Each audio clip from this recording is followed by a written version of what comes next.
Assalamualaikum warahmatullahi wabarakatuh. Jumpa lagi di channel Dioseta Story. Apa kabar teman-teman semua? Semoga kalian dalam keadaan sehat selalu, panjang umur, bahagia selalu, dan sukses selalu.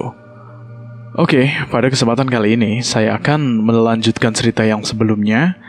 Cerita yang berjudul Keris Benggolo Ireng. Cerita ini ditulis oleh Dioseta. Buat kalian semua yang belum mendengarkan episode sebelumnya, alangkah baiknya kalian mendengarkan terlebih dahulu agar mengerti alur ceritanya. Dan buat kalian yang baru bergabung di channel ini, silahkan klik tombol subscribe dan tombol loncengnya agar kalian tidak ketinggalan cerita terbaru dari kami. Dan tidak usah lama-lama, bagaimana kelanjutan kisah ini? Kita langsung saja ke ceritanya.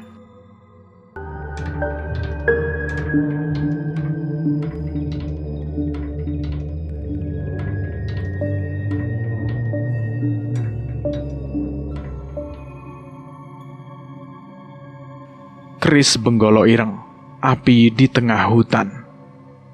Rimbunya pepohonan yang berbatasan dengan lembah saat ini membuat raut wajah Dirga seolah terkagum-kagum dengan pemandangan yang dilihatnya. Mas Danan, memang beneran ada desa di sekitar jurang ini? Tanya Dirga padaku. Jalan saja, nanti kamu juga bakal tahu kok. Jawabku sambil melempar senyum pada Dirga. Itu, teman kamu tinggal sendiri di belakang? Tanya Mas Jagat sambil melirik ke arah Cahyo. Wes mas, biarin. Dia sendiri yang mau bawa barang-barang sebanyak itu. Sudah tahu medannya berat. Jawabku sambil meninggalkan Cahyo yang repot dengan pisang-pisang dan berbagai hasil panen yang ia bawa. Loh, ini kan buat Sekar sama Pak Sardi. Masa kesana nggak bawa apa-apa toh? Cahyo berteriak dari belakang. Ya nggak usah sebanyak gitu juga kali, Jul. Saya ngerti kok kamu suka sama Sekar, tapi ya jangan nyusahin diri dong. Balasku dengan sedikit ketus. Siapa yang suka sama Sekar? Ini tuh namanya etika bertamu. Lagian cuma segini nggak nyusahin kok. Ya wes lah, karepmu, terserah. Lagian Pak Sardi kan juga punya kebun pisang toh. Desa Windu Alit juga penghasil sayuran. Ngapain dibawain lagi? Seketika saat itu raut wajah Cahyo berubah dan menyusulku. Lah, wasem kok. Kamu itu nggak bilang toh Pak Sardi punya kebun pisang. Terus sia-sia dong ini. Ucap Cahyo dengan wajah yang sedikit merasa malu. Aku sedikit tertawa melihat raut wajah Cahyo. Lah kamu nggak ngomong kok. Kirain memang sengaja untuk bekal perjalanan. Wes lah, bohikinan. Balas Cahyo dengan segera mendahuliku dengan raut wajah yang berubah suntuk. Sementara itu Mas Jagat dan Dirga hanya tertawa mendengarkan perbincangan kami. Setelah melalui beberapa jam perjalanan, kami mencapai sebuah sungai yang menandakan bahwa sebentar lagi kami akan sampai di sebuah desa yang tidak pernah aku lupakan hingga saat ini.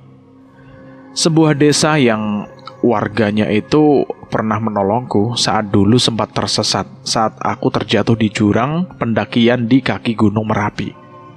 Sebuah desa tempat terjadinya sebuah kutukan gending alas mayit yang mengorbankan banyak nyawa. Dan sebuah desa yang mengenalkanku pada seorang wanita yang juga tidak akan pernah bisa aku lupakan, Laksmi. Nan, kok bengong?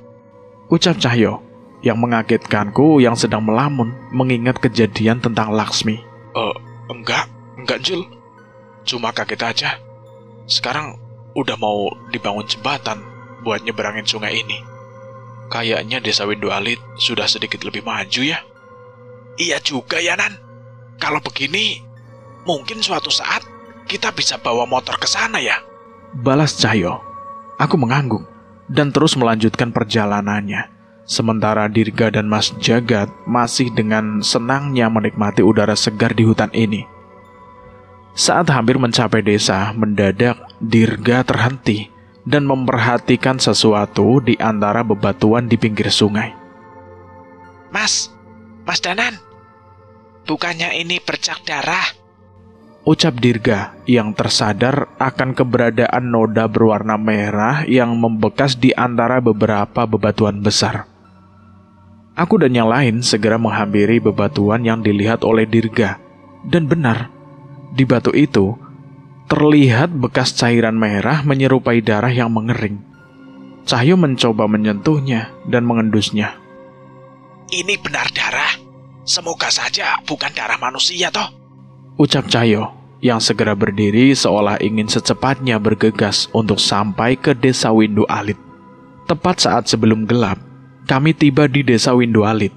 Sebuah desa sederhana yang hampir didominasi dengan bangunan rumah kayu yang terlihat asri dengan hutan-hutan yang mengelilinginya. Saat memasuki desa, seketika kenangan-kenanganku akan tempat ini seolah merasuk ke dalam ingatanku. Rumah singgah tempatku tersandar saat dibantu oleh Lasmi. Balai desa, tempat merawat warga korban gending alas mayit. Dan tentunya, rumah Sekar dan Pak Sardi yang sedang kami tuju saat ini. Dak. Kula nuwun. Permisi. Aku memasuki teras rumah, sebuah bangunan yang didominasi oleh kayu dan terlihat lampu di dalam rumah itu mulai menyala. Sekali lagi aku mengetuk pintu dan memanggil penghuni rumah tersebut. Dak. Kula nuwun. Sekar. Pak Sardi. Terdengar suara langkah kaki yang terburu-buru terdengar mendekat, disusul dengan terbukanya pintu kayu di hadapan kami. Mas Danan? Ini benar Mas Danan kan? Ucap sosok seorang perempuan yang membukakan pintu.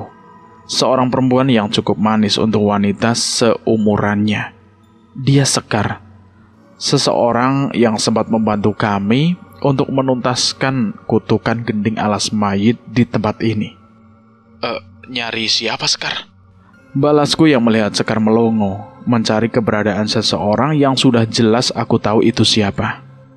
Ini Dirga, dan ini Mas Jagat, saudara saya dari Jawa Barat. Kita cuma bertiga saja kok. Oh iya, Sekar Mas. Ucap Sekar memperkenalkan diri dengan senyumannya yang ramah. Ya sudah, monggo masuk Mas. Bapak ada di dalam kok. Jawab Sekar yang masih mencoba menengok keluar, seolah berharap Cahyo ikut bersama kami. Kelewatan. Aku beneran ditinggal. Teriak Cahyo yang sedari tadi bersembunyi di sebelah rumah karena malu dengan barang bawaannya itu. Lah, Mas Cahyo katanya nggak ikut. Wah, jare sopo. Emang Danan itu dasar. Iseng dia itu. Aku tertawa dan segera menceritakan alasan Cahyo mengumpat dari Sekar karena malu dengan oleh-oleh yang ia bawa. Saat itu juga Sekar juga ikut tertawa geli, namun tetap berusaha menghibur Cahyo. Wah, matur suwun loh Mas Cahyo. Bapak memang punya kebun pisang. Tapi pisang setiap kebun kan rasanya beda-beda toh. Nah, itu Nan, dengerin. Beda toh rasanya. Aku hanya tertawa melihat tingkahnya yang seketika itu berubah ketika bertemu dengan Sekar. Sekar, ada tamu toh. Lah yang mau disuruh masuk, Sekar. Terdengar suara seorang bapak dari dalam rumah yang aku tahu dengan jelas bahwa itu adalah suara Pak Sardi. Iya Pak, ini Mas Danan sama Mas Cahyo datang. Mendengar jawaban Sekar, seketika terdengar suara langkah cepat dari dalam rumah menghampiri kami. Mas Danan, Mas Cahyo. Wah, ada tamu istimewa toh. Ayo masuk, ayo monggo. Dengan segera kami salim dengan Pak Sardi dan mengambil posisi duduk di kursi kayu yang tersedia di ruang tamu rumahnya. Bu Ne, ada Mas Danan sama Mas Cahyo. Tolong siapin kopi ya. Kalian baru sampai, pasti belum makan toh. Makan di sini saja ya. Tadi Sekar masak sambal welut, ya. Waduh Pak, gak usah repot-repot Pak Sardi. Yang penting kita boleh nambah Pak. Soalnya kalau masakan Sekar pasti enak, gak bisa berhenti. Kalau gak kenyang, tidurnya bisa nggak tenang, iya toh? Lanjut Cahyo, memotong perkataanku. Sontak aku merebut sarungnya dan melemparkannya kembali ke wajahnya. Panjul, yang sopan. Balasku yang diikuti dengan tawa Sekar dan Pak Sardi. Oh iya, teman-teman Mas Danan ini siapa?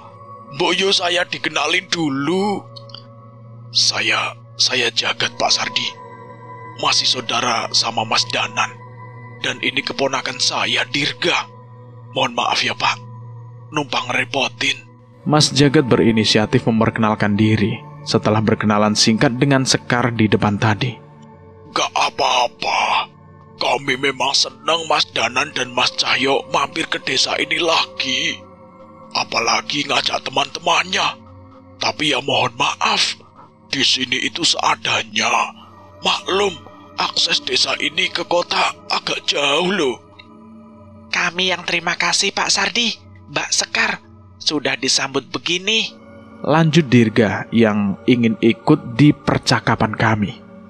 Beberapa gelas kopi disajikan kepada kami bersama berbagai macam gorengan yang membuat kami leluasa memulai perbincangan-perbincangan kecil.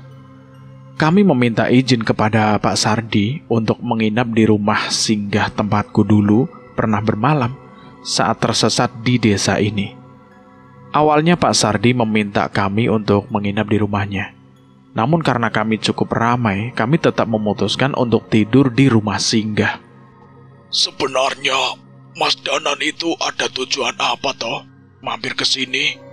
Oh enggak Pak, cuma nganterin Cahyo saja. Katanya kangen sama Sekar Pak. Jawabku sambil meledek Cahyo yang sedari tadi hampir tidak berhenti bercerita kepada Sekar. Wah, Nan, jawab sampai naik wae toh kowe. Lah kan emang benar. Aku juga kangen sama Sekar, sama Pak Sardi, dan warga desa yang ramah-ramah ini. Iya, kalian kan bisa bebas mampir ke sini kapan saja. Nanti kalau jembatan sudah jadi dan jalur hutan sudah dibuat, kalian bisa naik motor ke desa ini. Iya Pak Sardi, tadi kami juga melihat sudah mulai ada bangunan di desa ini. Tapi sebenarnya ada satu tujuan lagi. Kami mau mengantarkan Dirga ke Sendang Banyuireng di alas mayit itu Pak. Ada sesuatu yang ingin kami ceritakan di sana. Saat mendengar itu, Pak Sardi dan Sekar saling bertatapan. Dari tingkah mereka, aku merasakan ada sesuatu yang sedang terjadi. Begini Mas Danan, sebelum ke sana, ada sesuatu yang harus kami ceritakan dulu. Ucap Pak Sardi dengan wajah yang sedikit serius. Aku mengangguk. Semoga saja cerita yang disampaikan bukan masalah serius seperti kejadian sebelumnya. Pak Sardi menceritakan, beberapa minggu kebelakangan ada kejadian-kejadian yang aneh. Kejadian bermula saat salah seorang warga yang pulang berkebun berlari terbirit-birit ketakutan dan menggedor-gedor pintu rumah Pak Sardi. Menurut pengakuannya, ia melihat sesosok pocong berkain kafan yang sudah memerah dengan darah melayang pocong itu di mulut hutan yang warga sebut dengan nama Alas Mayit. Menurut cerita Pak Sardi, sudah lama warga tidak melihat keanehan di hutan itu semenjak kepergian kami. Warga pun sudah mulai memasuki hutan mencari kayu bakar dan mencari tanaman umbi-umbian. Setelah kemunculan makhluk itu, Pak Sardi mencoba kembali masuk ke Alas Mayit, namun ia tidak menemukan sosok yang diceritakan oleh warga itu. Saya memang merasakan ada sesuatu di sana. Namun saya tidak berhasil menemukan apapun. Cerita Pak Sardi kepada kami. Tapi setelah itu, ada beberapa warga lagi yang melihat keberadaan pocong itu. Tidak hanya berhenti sampai di situ. Tidak sedikit warga yang melihat penampakan roh yang berseliweran di hutan. Sepertinya makhluk itu bukan berasal dari hutan ini. Cerita Sekar menambahkan. Aku berpikir sejenak dan teringat dengan bercak darah yang dilihat oleh Dirga tadi. Sekar, apa ada warga desa yang jadi korban makhluk-makhluk itu? Tanya Cahyo pada Sekar. Sekar menggeleng. Ndak ada, Mas. Tapi Bapak cukup sering mengecek ke dalam hutan untuk mencegah makhluk-makhluk itu melukai warga. Sayangnya seperti yang Bapak cerita tadi, saat ke sana Bapak tidak menemukan apapun. Aku menceritakan tentang bercak darah di bebatuan di pinggir sungai pada Sekar dan Pak Sardi. Tapi menurut mereka, tidak ada warga yang terluka atau terkena serangan dari makhluk-makhluk itu. Ya sudah, besok biar sekalian kita cari tahu. Yang penting, itu sambal welutnya itu kita urusin dulu. Kasihan loh, itu kalau sudah disambelin tapi nggak ketemu nasi. Kasihan toh. Ucap Cahyo yang dengan wajah isengnya. Iya. Ayo kita makan dulu. Duh, kok saya sampai kelupaan yo. Keasikan ngobrol. Ucap Pak Sardi yang segera mengajak kami ke dapur. Jul, Panjul, sing sopan to, Jul. Neng omahe wong iki lho. Alah Danan, kamu ya sebenarnya udah lapar toh. Tenang saja, tak wakilin ngomong. Malunya biar aku saja ya. Yo sih Jul, bener. Kamu yang malu, aku yang kenyang toh. Ayo cepet. Mas Danan, Mas Danan punya teman kayak Mas Cahyo lagi nggak? Kayaknya aku butuh satu yang beginian, Mas. Sambung Dirga padaku. Nggak ada Dirga. Yang satu ini aja sudah mau punah. Kemarin aja sudah ada museum yang mau ngurusin. Tanpa sadar, sarung Cahyo sudah terlempar menutupi wajahku, disusul dengan beberapa kali tangan Cahyo menggasak kepalaku. Namun begitu sudah sampai di meja makan, perhatian kami beralih ke masakan yang sudah disediakan oleh Sekar. Malam itu kami tutup dengan jamuan dari Pak Sardi sebelum Sekar mengantar kami ke rumah singgah yang tidak jauh dari rumahnya. Mas, besok pagi tak masakin nasi pecel. Kalau mau pergi bilang-bilang ya. Ucap Sekar sebelum meninggalkan kami di rumah singgah. Kelelahan kami selama perjalanan membuat kami mudah untuk tertidur saat itu. Namun di tengah lamunanku, aku masih terpikirkan mengenai bercak darah dan kemunculan sosok gaib di alas mayit. Tidak mungkin makhluk-makhluk itu muncul tanpa sebab. Alas mayit. Warga desa turun-temurun menyebut hutan ini dengan nama yang mengerikan karena kejadian-kejadian yang pernah meneror desa Windualit sebelumnya. Apalagi dengan keberadaan kompleks makam tua yang sudah tidak terawat dan tidak diketahui siapa saja yang dimakamkan di tempat itu. Rimbunnya pepohonan di hutan ini menghalangi cahaya matahari untuk masuk, sehingga bahkan di siang hari kami masih cukup kesulitan memperhatikan langkah kami. Mas Danan, ingat gak waktu dulu Mas Danan nolongin anak salah seorang warga yang diculik wewe gombel dan dibawa ke sendang itu? Ingat gak? Kata Pak Sardi mencoba mengingatkanku tentang kejadian dulu. Iya Pak, tersesatnya saya kala itu sepertinya memang sudah diatur oleh Tuhan, sehingga saya bisa turut andil dalam rentetan kejadian besar. Sepanjang perjalanan aku melihat Mas Jagat sibuk memperhatikan sekitar hutan, seolah merasakan sesuatu. Mas Jagat, ada apa? Aku bertanya pada Mas Jagat. Benar kata Pak Sardi, ada orang yang lain di hutan ini. Jawab Mas Jagat padaku. Aku mencoba menenangkan diriku dan mencari keberadaan sosok yang dimaksud Mas Jagat itu. Sayangnya aku tidak merasakan apapun seperti yang diceritakan Mas Jagat. Langkah kaki kami mengantarkan kami ke kompleks pemakaman tua yang sebagaimana nisannya itu tidak berbentuk. Beberapa makam baru ada di bagian pinggirannya. Namun semakin ke dalam, hanya makam yang sudah tidak berbentuklah yang ada di tempat ini. Aku mengingat sosok demit tua yang mengaku menguasai tempat ini dan akhirnya menghadang setan-setan yang mengejarku dan Pak Sardi saat itu.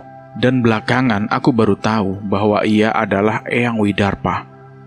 Eyang sudah banyak menolongku bahkan sebelum aku mengenal namanya. Dirga, menurut cerita, ini itu adalah makam prajurit-prajurit dan rakyat kerajaan Dharma Wijaya yang meninggal karena perang bodoh antar kedua patih. Aku menjelaskan kepada Dirga. Apa benar, Mas Danan? Bentuknya sudah tidak karuan begini. Memang sih tidak terawat. Tapi itu semua menurut cerita dari roh seorang nenek yang menjadi korban perang itu. Mungkin saja cerita roh nenek itu benar, karena istana tempat Prabu Arya Darmawijaya bersemayam ada di dekat sini. Jelasku lagi pada Dirga. Sebuah sendang dengan air yang berwarna hitam terlintas di hadapan kami, bersama sebuah batu besar yang merupakan bekas batang pohon beringin yang menjadi fosil. Aku merasakan sesuatu yang aneh di tempat ini. Sebuah perasaan yang membuat aku tidak nyaman tiba-tiba hadir saat aku menginjakan kaki ke wilayah Sendang Banyu Ireng. Pak D, kerisku bergetar, ucap Dirga pada Mas Jagat yang berusaha memegangi kerisnya yang bergetar seolah ingin menunjukkan sesuatu. Tak lama dari ucapan Dirga, tiba-tiba keris Raga Sukma muncul dari sukmaku dan menunjukkan reaksi yang sama. Danan, Wanasura gelisah. Ada sesuatu di tempat ini, ucap Cahyo tiba-tiba. Pak Sardi, hati-hati. Jangan jauh-jauh dari kami, ucapku pada Pak Sardi. Mas Jagat menepuk pundak Dirga dan menyuruhnya tenang, dan ia berjalan mendekat menuju Sendang Banyu Ireng. Mas Jagat mengambil sejumput tanah di dekatnya dan membacakan sebuah doa sebelum melemparkannya kembali dengan membentuk sebuah garis. Tepat saat itu juga kami merasakan langit berubah menjadi gelap, seakan-akan turun hujan deras. Tepat saat petir menyambar, berbagai sosok muncul di tempat yang sebelumnya sepi dan tenang. Dari tingginya pohon di hutan, melayang sosok pocong dengan kain kafan yang penuh dengan darah, melayang dan menatap kami dengan matanya yang memerah. Di balik-balik pepohonan, seperti mengintip sosok hitam besar bermata merah dan berbulu lebat, yang juga terus menatap kami. Entah aku tidak bisa menghitung berapa sosok roh yang bergentayangan, berterbangan di atas kami. Ini apa, Mas Jagat? Mereka bersembunyi di hutan ini, Danan. Sepertinya mereka memiliki tuan, jawab Mas Jagat padaku. Pantas saja. Apa ini alasannya saya tidak bisa menemukan sosok-sosok itu? Tanya Pak Sardi pada Mas Jagat. Entahlah, Pak. Tapi sepertinya kita harus hati-hati, ucap Mas Jagat pada Pak Sardi. Sebelumnya aku sempat berbicara. Tiba-tiba sosok roh wanita dengan wajah penuh luka bakar dan rambut yang hanya tersisa beberapa helai melayang cepat ke arahku dan menjatuhkanku ke tanah. Ia tertawa cekikikan, menindih tubuhku dan mencoba menahan lenganku. Tolong, sakit, ucap makhluk itu dengan lirih, namun berbanding terbalik dengan tindakannya yang mencoba mencelakaiku. Berkali-kali tangannya yang menjambak rambutku mencoba membantingkan kepalaku ke tanah, sementara sebagian dari rohnya mencoba merasukiku. Aku membacakan doa untuk menenangkan makhluk itu, namun hampir tidak terjadi apapun dengannya. Sepertinya sebuah ikatan hitam mengendalikan makhluk ini. Cahyo dengan sigap membacakan doa di lengannya dan memukul makhluk itu hingga terpental dan kembali melayang bersama makhluk lainnya. Serentak dengan kejadian itu, tiba-tiba aku merasakan sebuah kekuatan mengerikan dari salah satu candi di dekat Sendang Banyu Ireng. Mas, hati-hati, ada sesuatu di sana, ucap Dirga yang merasakan peringatan dari keris yang ia pegang. Seorang pria cukup tua berambut panjang dengan jenggot dan brewok menutupi wajahnya, dengan tubuh kurus dengan pakaian yang sudah tidak berbentuk, keluar dari bangunan candi itu. Tubuhnya penuh dengan luka dan darah mengalir dari bekas luka itu. Di tangannya tergenggam sebuah keris yang baru saja ia cabut dari warangkanya. Darah, berikan aku darah. Pria itu berjalan tertatih-tatih, dengan mata yang sepenuhnya memutih dan menyeberangi Sendang Banyu Ireng di hadapan kami. Kemunculan pria itu tiba-tiba membuat semua makhluk yang baru saja muncul di hadapan kami tersenyum dan menatap ke arah kami. Danan, hati-hati! Teriak Cahyo yang segera memanggil kekuatan roh Wanasura yang ada di tubuhnya. Sepertinya instingnya merasakan hal yang sangat berbahaya. Dan benar saja, tak butuh waktu lama hingga roh gentayangan di sekitar kami mendekat, mengitari kami, dan makhluk hitam berbulu besar itu berlari bersiap menyerang kami dengan cakar-cakarnya yang panjang. Dengan sigap Cahyo menghalau makhluk itu hingga terpental. Namun dari sisi lain, makhluk panjang bermata merah merayap ke arahku dan bersiap untuk menangkapku. Namun aku membacakan doa pada keris Raga Sukma dan menusukkannya pada lengannya hingga membuatnya menjauh. Mas Danan, Dirga! Teriak Pak Sardi yang melihat keanehan pada tubuh Dirga. Seluruh kulit dan matanya terlihat memerah. Ia mencoba mempertahankan kesadarannya sambil terus menggenggam keris peninggalan leluhurnya di tangannya. Melihat hal itu, Mas Jagat segera meraih Dirga dan membacakan doa yang cukup panjang untuk menenangkannya. Pak Sardi juga membantu, namun sepertinya sosok di dalam tubuh Dirga menolak untuk pergi. Aku melihat keadaan sekitar dan tidak menemukan sosok pocong berkain kafan merah tadi. Darah anak itu yang terbaik, ucap Dirga dengan suara berat yang tersengal-sengal sambil melotot ke arah kami dengan matanya yang memerah.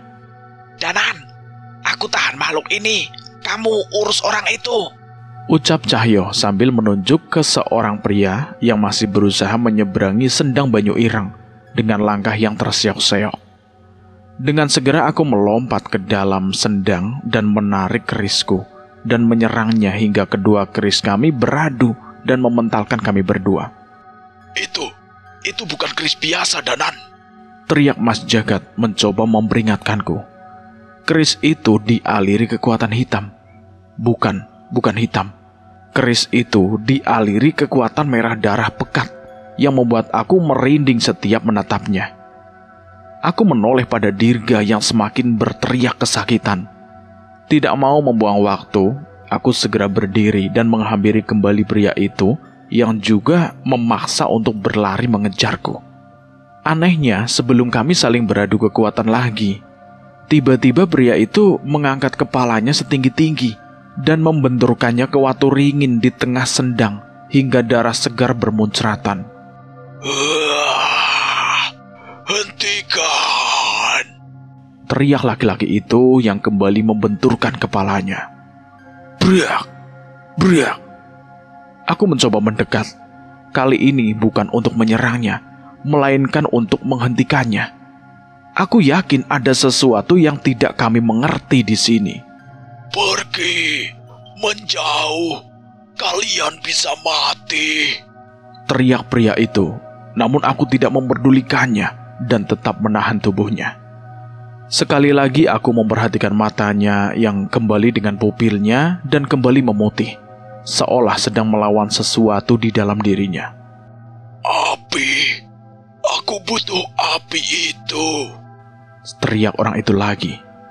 Aku tidak mengerti dengan apa yang ia bicarakan. Namun Pak Sardi seolah menyadari sesuatu dan segera menghampiri kami. Ia membacakan doa, menggerakkan tangannya dan sesuatu muncul di hadapan kami. Itu geni Baraluka Pakle, teriak Cahyo yang menyadari api yang turun ke tangan Pak Sardi. Dengan tubuh yang berlumuran darah, pria pemegang keris berbilah merah itu memaksa dirinya berlari menuju api itu hingga tubuhnya terbakar. Namun perlahan ia mendapatkan kesadarannya dan demit di sekitar kami menjauh seperti sebelumnya. Aku menoleh kepada Dirga. Ia terbaring lemah, namun tubuhnya sudah kembali normal seperti sebelumnya. Apa yang terjadi dengan semua ini? Siapa pria ini? Aku mencari peralatan P3K yang sekarang selalu aku bawa di tasku dan mencoba menghentikan pendarahan di kepala pria tadi, sembari Mas Jagat mencoba memulihkan kesadaran Dirga. Pergi dari saya.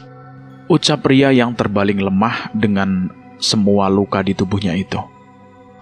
Tenang dulu, Mbah. Tenang. Seharusnya api ini bisa menahan sesuatu yang mempengaruhimu. Ucap Pak Sardi. Namun sepertinya ia mulai khawatir karena geni baraloka yang dulu ditinggalkan Pak Le di hutan ini kini semakin mengecil.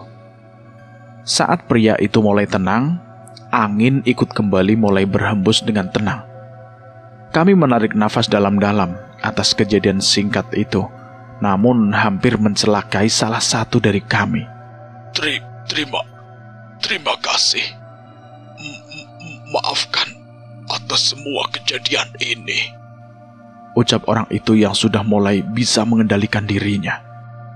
Pak, ceritakan kepada kami apa yang sebenarnya terjadi toh? Ucap Cahyo yang sudah tidak sabar untuk mengetahui apa yang sebenarnya terjadi. Pria itu mencoba berdiri dan menyandarkan tubuhnya di salah satu pohon, sementara kami mengikutinya. Saya Suroto Jogopati. Saya sengaja mencari hutan ini. Menurut cerita yang saya dengar, di hutan ini ada api yang bisa menolong saya. Maksud Mbah Suroto geni baraloka ini? Ia mengangguk. Sepertinya aku mulai mengerti maksud keberadaan di tempat ini. Keris itu adalah keris terkutuk. Hampir seluruh keluargaku mati karenanya. Aku adalah pewaris yang terpilih, dan keris itu tidak mau meninggalkanku, yang telah disumpah oleh garis keturunan darahku. Jelasnya sambil menunjukkan keris yang ia lempar menjauh. Kami memang merasakan sesuatu yang berbahaya pada keris itu. Dari kekuatannya saat berbenturan, aku bisa merasakan bahwa keris itu berasal dari zaman yang sama dengan keris Raga Sukma. Saya harus menjauhkan keluargaku dari bahaya ini dengan menjauhkan diri dari mereka. Namun, setiap saya sudah hampir mati, keris itu mengambil alih tubuh saya dan mencari korban untuk memperpanjang umur saya. Jelas orang itu lagi. Sebuah cerita yang mengerikan. Sebuah pusaka bisa mengambil alih kesadaran empunya dan mencelakai orang lain. Danan, bisa kamu putihkan keris itu? Tanya Cahyo padaku. Benar kata Cahyo. Ada baiknya aku mencoba memutihkan keris ini. Dengan segera aku mengambil keris yang terjatuh di tanah itu. Sebuah kekuatan besar seperti beradu dengan keris Rogo Sukmo yang aku miliki. Namun aku terus mencoba membacakan doa untuk memutihkan keris ini. Namun sama sekali tidak pernah berhasil. Seolah merespon perbuatanku, tiba-tiba keris itu bergerak terlepas dari warangkahnya. Ia melesat ke arah Mbah Suroto dan menancap di pohon persis di sebelah wajahnya. Dengan lemah Mbah Suroto mengambil keris itu dan memandangnya. Keris Penggolo Abang, sebuah kutukan yang diturunkan oleh leluhur kami. Banyak hal yang bisa didapatkan oleh pemilik keris ini, namun bayarannya tidak akan pernah sebanding. Aku masih meratapi kegagalanku memutihkan pusaka itu. Namun sepertinya Mbah Suroto juga sudah menebak hal itu. Mbah Suroto, coba ceritakan kepada kami. Siapa tahu kami bisa membantu. Mas Danan dan Mas Cahyo sebelumnya sudah pernah membantu desa kami dari hal serupa. Ucap Pak Sardi kepada Mbah Suroto. Saat itu Mbah Suroto menatapku dan Cahyo, memperhatikan keris yang ada di genggamanku. Wajahnya terlihat ragu, namun sepertinya ia tetap memutuskan untuk bercerita. Mbah Suroto memulai ceritanya dengan keberadaan kerisnya yang sudah dimiliki olehnya selama turun-temurun. Namun saat dimiliki oleh ayahnya, keris itu disegel dan tidak pernah digunakan hingga diturunkan kepada dirinya. Sebelumnya Mbah Suroto tidak pernah memperhatikan keris itu karena memang tidak memiliki niat untuk menggunakannya. Hingga saat suatu malam, tiba-tiba segel keris itu terlepas dan mengambil alih kesadaran Suroto. Yang ia ingat seperti ada suara yang memanggil sosok yang berada di dalam keris itu terus-menerus. Ia tidak sadar dengan apa yang terjadi, hingga suara tangisan anaknya yang paling kecil menyadarkannya, dan Suroto melihat hal yang sangat mengerikan di hadapannya. Seluruh anggota keluarganya bergelimpangan, penuh luka, dan menatapnya dengan ketakutan, seolah melihat sosok monster yang mengerikan. Pengakuan dari diri keluarganya, ia kerasukan, dan di sekitarnya itu terdapat banyak makhluk-makhluk halus yang menuruti perintahnya. Mengetahui kejadian itu, saudara-saudaranya datang dan mencoba membantunya. Namun segala cara tidak pernah berhasil. Sebaliknya, ada beberapa saudaranya yang mencoba merebut keris itu darinya, namun berakhir naas dengan kematian. Melihat sudah ada korban nyawa, Mbah Suroto memilih untuk meninggalkan keluarganya dan mencari cara sendiri untuk menolong dirinya, hingga ia mendengar kabar mengenai sebuah api yang sering muncul di hutan bernama alas mayit yang bisa mengendalikan roh. Ia memaksa dirinya untuk mencapai hutan itu, melukai dirinya setiap hampir kehilangan kesadarannya. Setiap keris itu mempengaruhi tubuhnya.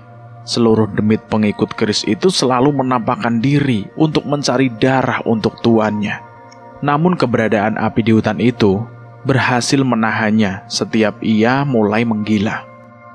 Pantas saja, Geni Baraloka mengecil dengan cepat, berbeda dengan sebelumnya yang bertambah besar secara perlahan, ucap Pak Sardi. Yang lebih membuat khawatir, sebenarnya itu pusaka apa? Bagaimana keris itu bisa melepas segelnya sendiri, Nan? Cahyo tanya padaku. Keris itu tidak sendiri, saudaranya yang memanggilnya. Tiba-tiba Dirga menghampiri kami, seolah mengetahui sesuatu. Saat kerasukan tadi, aku mendapat gambaran tentang keberadaan 3 buah keris kembar. Lanjut Dirga lagi. Seolah sudah mulai pulih, Dirga duduk bersila, mengambil posisi nyaman untuk menceritakan penglihatannya. Coba jelaskan, apa yang kamu lihat, Dirga? Perintah Mas Jagat. Dirga pun menceritakan penglihatan tentang 3 buah keris. Keris Benggolo Ireng dan keris Benggolo Abang yang berkekuatan hitam, dan keris Benggolo Lanang netral seolah tidak memiliki kekuatan. Keris Benggolo Ireng telah bangkit dan bersiap memulai sesuatu hal yang akan menimbulkan banjir darah. Berdasarkan sumpah yang dilakukan oleh pemilik sebenarnya dari keris itu. Saya tidak bisa melihatnya dengan jelas, tapi sepertinya saya pernah mendengar cerita dari Abah tentang hal ini. Benar, Abah tahu tentang hal ini? Tanya Mas Jagat pada Dirga. Cuma satu cara untuk memastikan, tapi sepertinya keberadaan keris ini memiliki hubungan dengan leluhurku. Dari perbincangan ini, kami mengambil kesimpulan bahwa suatu hal besar akan terjadi. Apakah akan lebih mengerikan dari terbukanya gerbang Jagat Segoro Demit dulu, atau malah sebuah tragedi yang tidak bisa dicegah oleh kami? Pak Sardi, aku akan meminta Pak Le ke sini. Sepertinya hanya Geni Baraloka Pak Le yang bisa menahan sosok yang mempengaruhi Mbah Suroto ini, ucapku pada Pak Sardi. Cahyo mengangguk setuju. Abah pernah berurusan dengan seorang dukun yang tinggal di sekitar pabrik tahu dekat desa saya. Saat itu, dukun itu dibantu oleh salah seorang pengguna keris Benggolo Ireng yang hampir menghabisi nyawa Abah. Beruntung saat itu Abah bisa selamat dengan bantuan temannya. Jelas Dirga lagi pada kami. Mendengar cerita dari Dirga, kami tidak mempunyai pilihan lagi. Kami terus mencari tahu tentang hal ini sebelum tragedi mengerikan yang memakan banyak korban itu akan terjadi lagi. Setelah Pak Lek datang, sepertinya kita harus segera menemui Abah. Kita tidak bisa menunggu lebih lama, ucap Mas Jagat pada kami.